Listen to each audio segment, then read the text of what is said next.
Well, have you seen this? A postal office worker caught on tape throwing out mail instead of delivering it, but it gets even worse. The post office saying it will lose $2 billion in the spring and will soon default on a $5.7 billion payment to the Treasury Department. Jonathan, guess who's going to pick up that tab?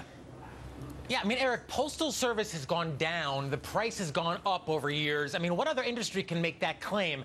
The service is terribly run. Did you know the average total compensation for a postal employee is about $80,000? That's 20 grand more than in the private sector. And it's not surprising why they keep this money-losing operation open. It's the jobs. And 91% of postal union employees donate to Democrats. We should follow Europe in this case and privatize it, just like postal industries in England, in Denmark, and in Germany. Privatize. I love that idea. And Michelle, one of the most outrageous things about the post office is that UPS and FedEx use the post office for the final leg of some of their mail deliveries. That's outrageous. We're picking up the tab, and they're earning profit on it.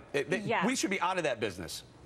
We need to privatize it. I absolutely agree with Jonathan. And this is not surprising. All you have to do is walk into a post office to understand why they're going broke. It's horrible customer service. Why are they wasting $2 billion a quarter just to send us a bunch of coupons and bills from Visa? Just privatize the whole thing. Right, exactly. Jim, what about it? We're losing money. Isn't this a business we should be, as a government, shutting down? The post office actually gets no tax dollars from us, so we're not paying for it. They have to supply the Treasury with $6 billion a year to take care of the retirees and the health benefits. But the Postal Service, they knit our country together just like they have since the Pony Express. Stop. Listen, escuchen. When they don't have the money to pay back the loan, they default, and who picks up the tab then? The taxpayer. Their operating revenue is actually going up. Private companies rely on the Post Service, and if it goes away, all of prices go up. And the fact that Amazon just contracted with them, yes, UPS and FedEx use them because they're not going to provide services they're too cheap. for rural communities. We can't leave them out. This is America. We're anarcho-capitalists here. We're free market capitalists here. The pricing mechanism is broken with the post office.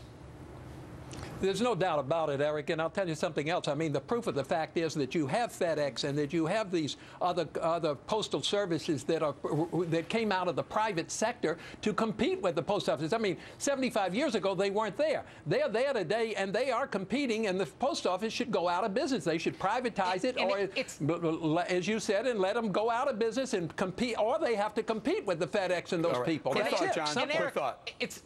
It's not even FedEx and UPS. It's Google, Amazon, and AOL. They've made communication free amongst anyone. Okay, we're going to have to leave it right there. We're going to say thank you to our casting crew for joining us this week.